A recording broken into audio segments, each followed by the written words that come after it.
Good morning all of you. आज हम लोग अध्ययन करेंगे पुनर्बलन कौशल। पुनर्बलन कौशल ये हमारा लेक्चर नंबर है 4। फर्स्ट लेक्चर में हम लोग पुनर्बलन कौशल के परिचय, अर्थ और परिभाषा के बारे में अध्ययन किए हैं। सेकेंड लेक्चर में पुनर्बलन कौशल के प्रकार, उपयोगिता, महत्व एवं उसके घटक के बारे में अध्ययन किए हैं। थर्ड वीडियो में हम लोग पुनर्बलन कौशल के पाठ्य योजना कैसे बनाया जाता है इसके बारे में अध्ययन किए हैं। इस वीडियो में हम लोग पुनर्बलन कौशल के निरीक्षण सूची तथा रेटिंग स्केल के बारे में अध्ययन करेंगे। सीखेंगे कि रेटिंग स्केल कैसे बनाया जाता, भरा जाता है, बनाया जाता है। तो सबसे पहले इसमें लिखा हुआ है व्यवहार घटक, टैलीज, रेटिंग स्केल। तो जो छात्राध्यापक हैं वो व्यवहार घटक, जितने भी हमारा लेसन प्लान बनाने से पहले हमारा 2 घटक है, एक अवांछित व्यवहार घटक और अवांछित घटक। तो अवांछित व्यवहार घटक जो है उसको हम इस कोना में कॉमन में लिख देंगे।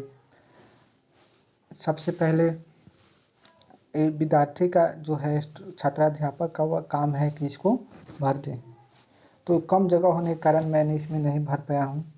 उसके बाद में जो रेटिंग स्केल है, ये आपका जो पर्यवेक्षक महोदय हैं उनका काम है आपका नंबर देना।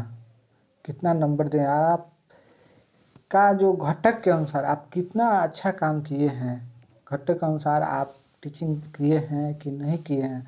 अगर किए हैं तो ज़्यादा से ज़्यादा नंबर मिलेगा, थोड़ा कम किए हैं तो उससे कम नंबर मिलेगा।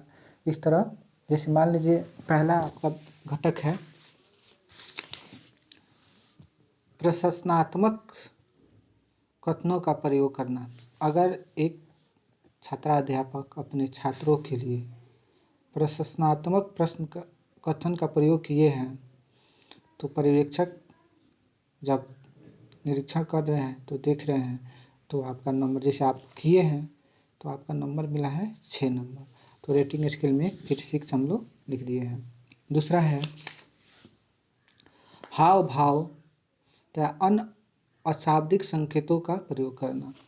एक छात्राध्यापक हाव भाव या अन्य अशाब्दिक संकेतों के माध्यम से छात्रों को पुनर्बलन किए हैं अगर, तो नंबर मिला है। जैसे इसमें 7 मिला है, यानी हाव भाव के माध्यम से या अशाब्दिक माध्यम से छात्र का पुनर्बलन किए हैं, उसका उत्साहवर्धन किए हैं, तो उसको नंबर मिला है 7। तो यहाँ पे 7। नेक्स्ट है पुनर्बलन के समय छात्रों को शरीर को स्पर्श नहीं करना। अगर आप पुनर्बलन दे रहे हैं और किसी भी स्टूडेंट के शरीर को स्पर्श नहीं किए हैं, जैसे मान लीजिए कितना टीचर का आदत हो जाता है जो बच्चे को पीठ थपथपा कर उसे पुनर्बलित करते हैं, लेकिन ऐसा नहीं करना चाहिए। तो आप ऐसा नहीं किए हैं, शाब्दिक चाहे अशाब्दिक रूप में आप बच्चों को पुनर्बलन दिए हैं, पुनर्बलित किए हैं, लेकिन उसके शरीर को टच नहीं किए हैं, तो आपको इसमें नंबर मिला है 6 नंबर। नेक्स्ट है कि छात्रों को विचारों एवं भावों को अपनी सहमति प्रकट करना।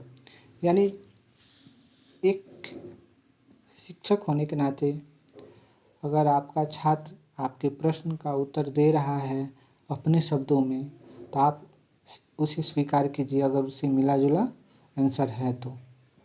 यानी सिर्फ आप जो कर रहे हैं वही सही नहीं है, छात्र जो कह रहा है अगर वो सही है तो उसको भी स्वीकार कीजिए एक शिक्षक होने के नाते।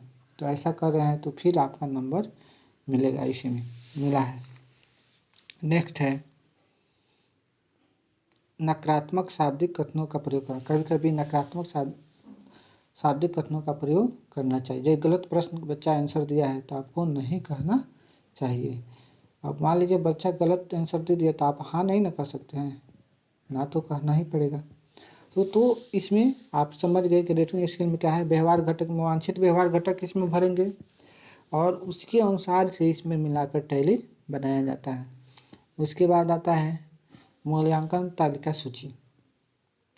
तो मूल्यांकन तालिका सूची में इसमें भी देखिएगा मूल्यांकन सूची घटक लिखा हुआ, तो इसमें जो हमारा अवांछित घटक है उसको इसमें लिखा जाएगा और आपके अंदर कितना सुधार हुआ, आप पहले आपके अंदर कितना अवांछित गुण था, उसमें कितना परिवर्तन हुआ है, कितना आप सुधार किए हैं, उसको इस घटक में भरा जाएगा और टिक लगाया जाएगा।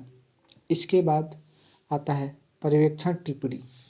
पर्यवेक्षण टिप्पणी में ये आपका पर्यवेक्षक जो है वो देखेंगे कि आप जो भी कौशल पढ़ा रहे हैं, चाहे पुनर्बलन हो, श्यामपट्ट हो, उदाहरण हो, पाठ योजना समापन हो या प्रस्तावना, जो भी हो, उस कौशल को पढ़ाते समय आपके अंदर क्या क्या अच्छाई है, उसका कितना प्रयोग आप किए हैं, तो उसमें लिखा जाता है और आप में क्या सुधार की ज़रूरत है, कितने सुधार की ज़रूरत है, उसको भी लिखा जाता है। यानी आप में जो अच्छाई है, कितना बढ़िया से आप उस वर्क को किए हैं, उसको भी लिखा जाएगा और उसमें आपको कितना सुधार की ज़रूरत है, क्या त्रुटियाँ आपसे हुई है, उस त्रुटि को भी पर्यवेक्षण सूची में लिखा जाता है। इससे होता क्या है कि आप अपना मूल्यांकन खुद नहीं कर सकते हैं, आप क्या गलती किए हैं टीचिंग करते समय, उसको भी यहाँ पे लिखा जाता है। इसके बाद है पर्यवेक्षक का हस्ताक्षर। तो इस पर जो भी आपका पर्यवेक्षक है वो हस्ताक्षर करेंगे। तो मैं आशा करता हूँ कि आप लोग निरीक्षण सूची तथा रेटिंग स्केल कैसे बनाया जाता है इसके बारे में जान चुके हैं। तो एक बार फिर से मैं समझा देता हूँ कि ये व्यवहार घटक है, तो वांछित व्यवहार घटक इसमें आप लिख दीजिएगा, जितना हो 7, 5, 6, 7, 8, 10 जितना हो गया, तो उस व्यवहार घटक से आपको मिलाया जाएगा कि आप कितना अच्छा वर्क किए हैं। आपका पर्यवेक्षक जो है वो देखेंगे और नंबर देंगे, 1, 2, 3 सब व्यवहार घटक से मिलाया जाता है। इसमें आपको कितना सुधार हुआ है मूल्यांकन तालिका सूची में, कितना अवांछित घटक आपसे दूर हुआ है, उसके बारे में इसमें बताया जाएगा, चिन्ह लगा दिया जाएगा। तो हम लोगों ने पुनर्बलन कौशल के बारे में जाने, उस महत्व, उपयोगिता, प्रकार, पाठ योजना कैसे बनाया जाता है, उसके निरीक्षण सूची और तालिका कैसे तैयार किया जाता है, ये सब हम लोग जाने। तो फिर मिलेंगे हम अगले वीडियो में, तब तक के लिए थैंक यू।